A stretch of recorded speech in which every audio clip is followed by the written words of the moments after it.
Olá, meus amigos, estamos de volta com a nossa leitura do Livro dos Espíritos. Nós estamos na segunda parte desse livro, no capítulo 4 da pluralidade das existências. Nós já falamos sobre a reencarnação, a justiça da reencarnação, a encarnação nos diferentes mundos, transmigrações progressivas, sorte das crianças depois da morte, sexos nos espíritos, parentesco, filiação, e hoje nós falaremos sobre as parecências físicas e morais. Lembrando que essa leitura é no formato de aula para vocês, né? Para que a gente possa ficar sem as nossas dúvidas durante a leitura. Lembrando que esse livro é um livro escrito por Allan Kardec pelos espíritos e cada parte do livro ele é dividido em perguntas que Kardec fez aos espíritos e respostas dos espíritos. Nossa, o que ele quer dizer com parecências físicas, não é? E morais? O que a gente vai encontrar aqui hoje? Bom, pergunta 207. Frequentemente, os pais transmitem aos filhos a parecença física, quer dizer que nós parecemos com os nossos pais e nossos filhos irão parecer conosco. Isso é uma coisa frequente. Transmitirão também alguma parecença moral? Os pais também transmitem a moral deles para a gente? Então, os espíritos dizem o seguinte: não. Então, os nossos pais não transmitem parecenças morais para nós, não é? Bom, por que será? Então, não, que diferentes são as almas ou espíritos de uns e outros. Então, a moral depende da nossa alma ou, né, em outras palavras, do nosso espírito. Nós somos espíritos, nós somos almas. Então, nós não dependemos dos outros para a nossa moral. O corpo deriva do corpo, né? Nosso corpo, ele deriva do corpo dos nossos pais. Mas o espírito não procede do espírito. Então, nosso espírito não vem do espírito dos nossos pais. Entre os descendentes das raças, apenas há consanguinidade. Então, se você é da raça etíope e tiver filhos, terá filhos com características etíopes, mas a moral não é etíope, ok? É um exemplo.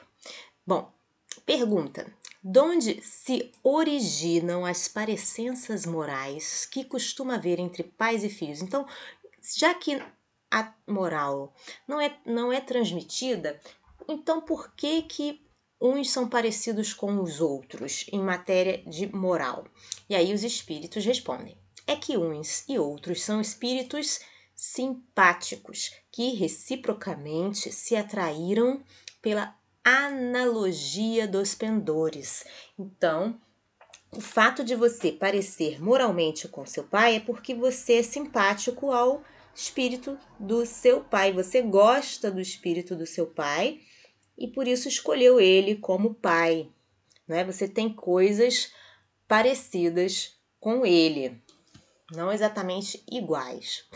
Pergunta 208. Nenhuma influência exercem os espíritos dos pais sobre o filho depois do nascimento deste? Então, quer dizer, depois que o filho nasce, os espíritos dos pais não exercem influência? E aí os espíritos respondem: ao contrário, quer dizer que exercem influência, sim. Então, bem grande influência exercem. Então, não é só uma influência, é uma grande influência. Conforme já dissemos, os espíritos têm que contribuir para o progresso uns dos outros. Pois bem, os espíritos dos pais têm por missão desenvolver os de seus filhos pela educação. Constitui-lhes isso uma tarefa. Tornar-se-ão culpados se vierem a falir no seu desempenho. Então, os pais serão responsáveis por influenciarem os filhos, né, na educação, ok? Pergunta 209. Por que é que pais bons e virtuosos, né? Por que é que de pais bons e virtuosos nascem filhos de natureza perversa? Ou por outra, por que é que das boas qualidades dos pais nem sempre... Por que é que as boas qualidades dos pais nem sempre atraem, por simpatia, um bom espírito para lhes animar o filho? Então, muitas vezes você tem pais bons e filhos ruins. Por que acontece isso? Aí os espíritos respondem: não é raro que um mau espírito peça que lhes sejam dados bons pais. Então é muito comum que maus espíritos queiram pais bons e virtuosos, na esperança de que seus conselhos o encaminhem por melhor senda, por um caminho melhor. E muitas vezes Deus lhe concede o que deseja. Então, um espírito mau, muitas vezes, a este espírito é concedido o desejo de estar com pais bons e virtuosos para se transformar, se tornar um espírito bom. Pergunta 210. Pelos seus pensamentos e por suas preces, podem os pais atrair para o corpo, em formação do filho, um bom espírito, de preferência a um inferior? Então você quer, né? Você está grávida, você e o seu marido começam lá a orar, pedindo preces, pensando, né, para que nasça um filho bom, um filho com uma boa moral, um filho generoso, dócil. E será que pelas preces, esses pensamentos, podem esses pais atrair para esse corpo em formação que está dentro da barriga da mãe, ainda é um feto, um espírito bom, ao invés de um espírito mau? E a resposta é não. Então, as orações e os pensamentos não vão atrair para o filho que você estiver na sua barriga um espírito bom. Mas essas orações e esses pensamentos podem melhorar o espírito do filho que lhes nasceu e está confiado. Esse o dever deles. Então, o dever dos pais é ter bons pensamentos e fazer orações para melhorar o espírito do filho que estará vindo a nascer. Os maus filhos são uma provação para os pais. Pergunta 211. De onde deriva a semelhança de caráter que muitas vezes existe entre dois irmãos, mormemente gêmeos? Então, por que são tão parecidos em matéria de caráter, às vezes, os irmãos, principalmente se forem gêmeos? E aí, os espíritos respondem: são espíritos simpáticos que se aproximam por analogia de sentimentos e se sentem felizes por estar juntos. Então, esses espíritos que se parecem, né, muito nas características deles, vêm como espíritos simpáticos. Pergunta 212. Há dois espíritos, ou, por outra, duas almas nas crianças cujos corpos nascem ligados, tendo em comuns alguns órgãos, né? As irmãs siamesas, os irmãos siameses, né? E aí os espíritos respondem: sim, há dois espíritos, mas, porém, contudo, a semelhança entre essas pessoas, né, é tal que vos pareçam, em muitos casos, uma só. Então, essas duas pessoas que nascem ligadas umas às outras se parecem tanto que a gente pensa que é um espírito só, mas não é, são dois espíritos que estão ali. Pergunta 213. Pois que nos gêmeos os espíritos encarnam por simpatia, de onde provém a aversão que às vezes se nota entre eles? Então, às vezes você tem gêmeos, né?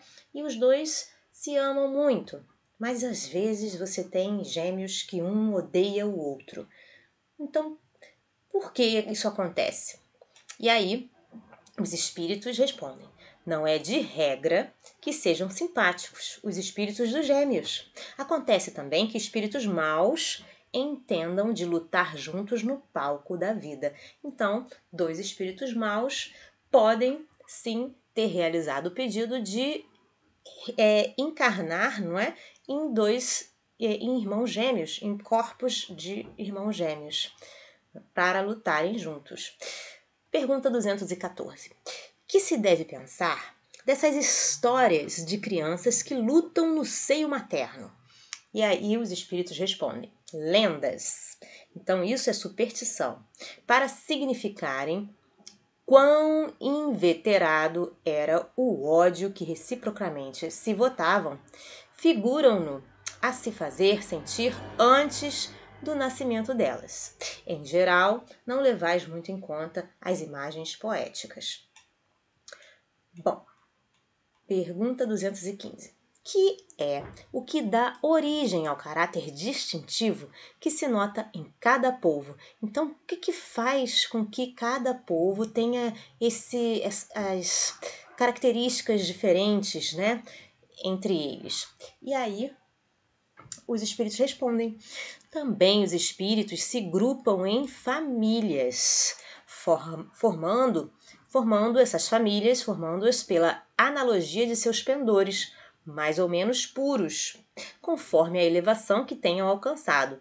Então, assim como os espíritos se grupam em famílias, né, eles se grupam em sociedades, né, em povos, porque eles têm características parecidas, têm vontades parecidas, né? Mais ou menos.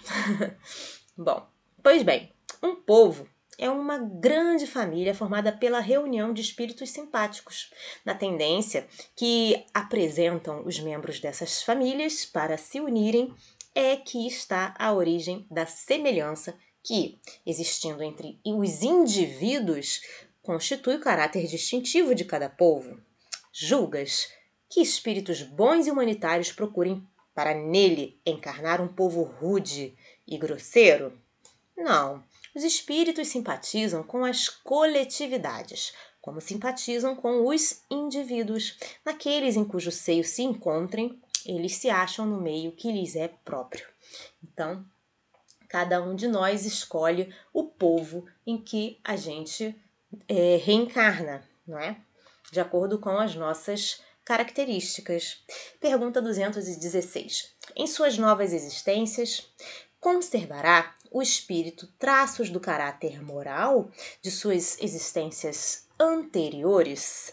Então, será que quando a gente for para uma nova vida, né, para uma próxima encarnação, nós vamos conservar nosso caráter ou algumas partes do nosso caráter que a gente trouxe de vidas passadas? E aí os espíritos respondem: isso pode dar-se, mas melhorando-se, ele muda. Pode também acontecer que sua posição social venha a ser outra. Quer dizer, se você vem rico numa vida, você pode vir a ser pobre em outra. Se de senhor passa a escravo, inteiramente diversos serão os seus gostos e dificilmente o reconheceríeis. Então, caso você foi senhor em uma vida e você vai virar escravo em outra, tudo vai ser muito diferente, né, para você, especialmente na parte do caráter. Sendo o espírito sempre o mesmo nas diversas encarnações, podem existir certas analogias, certas coisas que sejam iguais entre as suas manifestações, se bem que modificadas pelos hábitos da posição social que ocupe, até que um aperfeiçoamento notável lhe haja mudado completamente o caráter. Porquanto, de orgulhoso e mau pode tornar-se humilde e bondoso, se arrependeu. Pergunta 217. E o caráter físico de suas existências passadas ou existências pretéritas conserva o espírito traços nas suas existências posteriores? Então, do caráter físico das nossas existências, será que a gente continua parecido? Por exemplo, você veio, né, eu vim como uma pessoa indígena, hoje, né? Hoje estou como uma pessoa indígena. Será que na próxima encarnação estarei parecida, mesmo se eu vá encarnar numa pessoa nórdica? Será que a gente conserva traços físicos? Bom, vamos verificar. O novo corpo que ele toma nenhuma relação tem com o que foi anteriormente destruído. Entretanto, o espírito se reflete no corpo. Sem dúvida que este é unicamente matéria, porém, nada obstante, se modela pelas capacidades do espírito, que lhe imprime certo cunho, sobretudo ao rosto, pelo que é verdadeiro dizer-se que os olhos são o espelho da alma, isto é, que o semblante do indivíduo lhe reflete de modo particular a alma. Assim é que uma pessoa excessivamente feia, quando nela habita um espírito bom, criterioso, humanitário, tem qualquer coisa que agrada, ao passo que há rostos belíssimos que nenhuma impressão te causam, que até chegam a inspirar-te repulsão. Poderias supor que somente corpos bem moldados servem de envoltório aos mais perfeitos espíritos, quando certo é que todos os dias deparas com homens de bem sob um exterior disforme.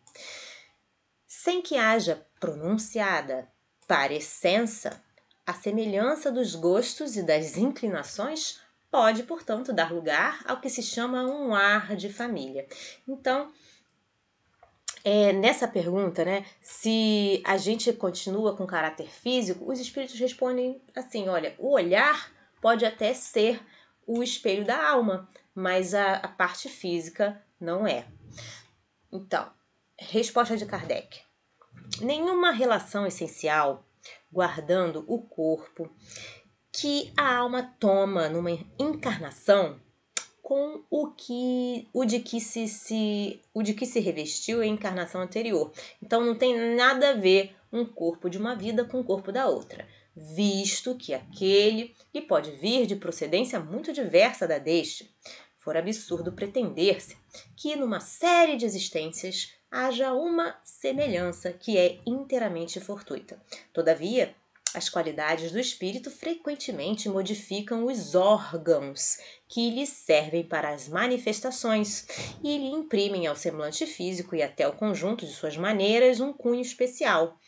É assim que, sob um envoltório corporal da mais humilde aparência, se pode deparar uma expressão da grandeza e da dignidade, enquanto sob um envoltório de aspecto senhoril se percebe frequentemente a da baixeza e da ignomínia. Não é pouco frequente observar-se que certas pessoas, elevando-se da mais ínfima posição, tomam sem esforços os hábitos e as maneiras da alta sociedade. Parece que elas aí vêm a achar-se de novo no seu elemento. Outras, contrariamente, apesar do nascimento e da educação, se mostram sempre deslocadas em tal meio. De que modo se há de explicar esse fato, senão como reflexo daquilo que o espírito foi antes? É isso, gente. A gente pode voltar com algumas características, né, morais, comportamentais das outras vidas. Ou, dependendo dos hábitos que a gente for adquirir ou tiver que adquirir numa certa vida, podemos até ficar bem diversos, né, do que a gente foi numa vida anterior.